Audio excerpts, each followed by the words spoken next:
ଘଟଗାଁ ତାରିଣୀ ମା'ଙ୍କ କିଛି ଅଜଣା କଥା, ଯାହା ଶୁଣିଲେ ଆପଣମାନଙ୍କ ପାଦ ତଳୁ ମାଟି ଖସିଯିବ। ଘଟଗାଁ ମା' ତାରିଣୀଙ୍କ ମୁହଁ ସାରା କାହିଁକି ସିନ୍ଦୂର ବୋଲାଯାଏ? କିଏ ପ୍ରହାର କରିଥିଲା ମା' ତାରିଣୀଙ୍କୁ? ଜାଣନ୍ତୁ ସମ୍ପୂର୍ଣ୍ଣ ସତ୍ୟତାର କାହାଣୀ। ମା' ତାରିଣୀଙ୍କ ମୁଖ ଲାଲ କାହିଁକି? କିଏ ପ୍ରହାର କରିଥିଲା ମା'ଙ୍କ ମୁଖକୁ? କାହାର ପ୍ରହାରରେ ମା'ଙ୍କ ମୁଖରେ ରକ୍ତ? ଆସନ୍ତୁ ଜାଣିବା ସମ୍ପୂର୍ଣ୍ଣ ରହସ୍ୟ। ରାଜା ଗୋବିନ୍ଦ ଭଞ୍ଜଙ୍କ ପଛେ ପଛେ ପୁରୀରୁ କେନ୍ଦୁଝରକୁ ଆସିବା ସମୟରେ କେନ୍ଦୁଝରର ଶାଳବଣର ପ୍ରାକୃତିକ ସୌନ୍ଦର୍ଯ୍ୟ, ଝରଣାର କୁଲୁକୁଲୁ ସ୍ୱର, ପକ୍ଷୀମାନଙ୍କର କାକଳି ଏବଂ ପଶୁମାନଙ୍କର ଗର୍ଜନରେ ମା' ମନ୍ତ୍ରମୁଗ୍ଧ ହୋଇଗଲେ। ଆଉ ମା' ରହିଗଲେ ଏଠାରେ। ଶୁଭିଲା ନାହିଁ ମା'ଙ୍କ ପାଉଁଜି ଶବ୍ଦ। ରାଜା ଗୋବିନ୍ଦ ଭଞ୍ଜ ପଛକୁ ବୁଲି ପଡ଼ିଲେ, ଆଉ ମା' ହୋଇଗଲେ ପାଷାଣ।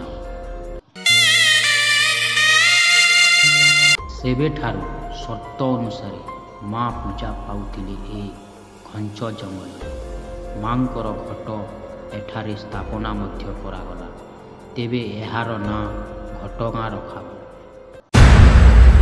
ତେବେ ମା' ତାରିଣୀ କିଏ? ସେ କିପରି କେନ୍ଦୁଝରକୁ ଆସିଲେ? ତେବେ ଏହି ଜାଗାର ନାଁ କିପରି ଘଟଗାଁ ହେଲା? ଆସନ୍ତୁ ଜାଣିବା ସମ୍ପୂର୍ଣ୍ଣ ରହସ୍ୟ।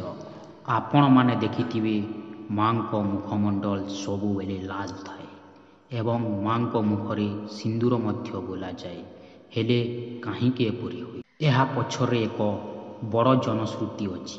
କଥା ଅନୁସାରେ ଜଣେ ଗରିବ ଶବର ସମ୍ପ୍ରଦାୟର ଲୋକର ଦୁଇଟି ପୁତ୍ର ଥିଲେ।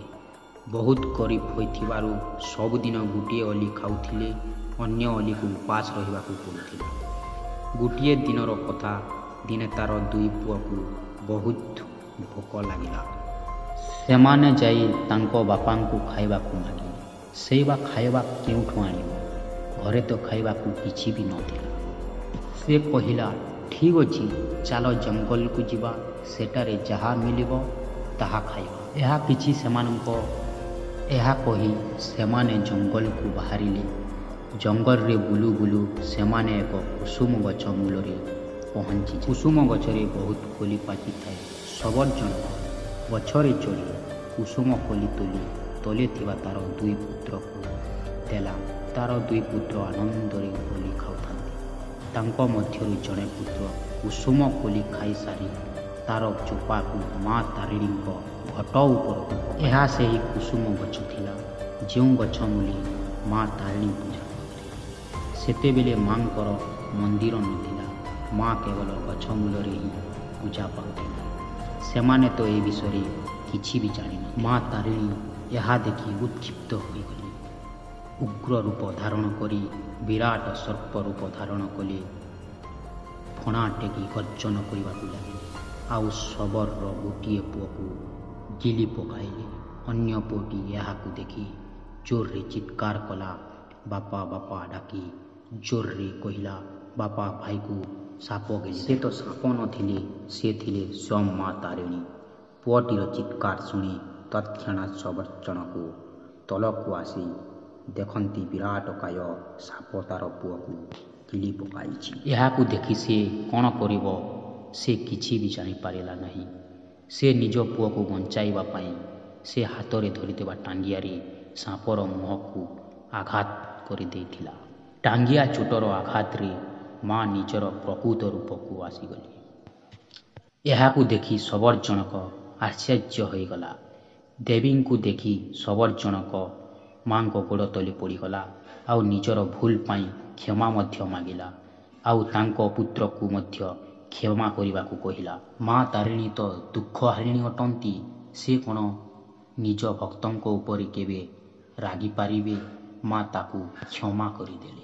କିନ୍ତୁ ମା'ଙ୍କ ମୁଖରେ କ୍ଷତ ଚିହ୍ନ ରହିଗଲା। ଦେହୁରୀ ଯେତେବେଳେ ସକାଳେ ମା'ଙ୍କୁ ପୂଜା କରିବାକୁ ଆସିଲେ, ମା'ଙ୍କ ମୁଖରେ କ୍ଷତ ଚିହ୍ନ ଦେଖି ବ୍ୟତିବ୍ୟସ୍ତ ହୋଇଗଲେ। କିଏ ଏପରି କଲା? ମା'ଙ୍କ ମୁଖରେ କ୍ଷତ ଚିହ୍ନ କିପରି ଆସିଲା? ସେମାନେ ମା'ଙ୍କୁ ପ୍ରାର୍ଥନା କଲେ, ଆଉ ଆମ ଦ୍ୱାରା କିଛି ଭୁଲ ହେଇଯାଇନି ତ? ନା, ଏହା କିଛି ଅଘଟଣର ସଂକେତ। ସେଦିନ ରାତିରେ ମା ସ୍ୱପ୍ନରେ ଆସି ସବୁ କଥା କହିଲେ ସେ ଦେହୁରୀକୁ। ଆଉ କହିଲେ, ମୋ କ୍ଷତ ଚିହ୍ନରେ ସିନ୍ଦୁର ବୋଳିଦିଅ, ମୋ କ୍ଷତ ଚିହ୍ନ ଆଉ ଦେଖାଯିବ ନାହିଁ। ସେବେଠାରୁ ମାଙ୍କ ମୁଖରେ ସିନ୍ଦୁର ବୋଳାଯାଏ, ଆଉ ମାଙ୍କ ମୁଖ ସର୍ବଦା ଲାଲ ଦେଖାଯାଏ। ଆଉ ସେବେଠାରୁ ମାଙ୍କର ଅନ୍ୟ ନାମ ସିନ୍ଦୁର ସବିତା ହେଲା। ସେବେଠାରୁ ଭକ୍ତମାନେ ମଧ୍ୟ ସିନ୍ଦୁର ଚଢ଼ାନ୍ତି ଆଉ ନିଜର ଘରର ସଙ୍କଟ ହରଣ କରିବା ପାଇଁ ପ୍ରାର୍ଥନା କରନ୍ତି ଘଟଗାଁ ମା। ତେବେ ଦର୍ଶକ ବନ୍ଧୁ, ଏହି କାହାଣୀ ଆପଣମାନଙ୍କୁ କେମିତି ଲାଗିଲା କମେଣ୍ଟ ମାଧ୍ୟମରେ କହିବେ। ଆଉ ଭଲ ଲାଗିଥିଲେ ଗୋଟିଏ ସବସ୍କ୍ରାଇବ୍ କରିବା ଭୁଲନ୍ତୁ ନାହିଁ।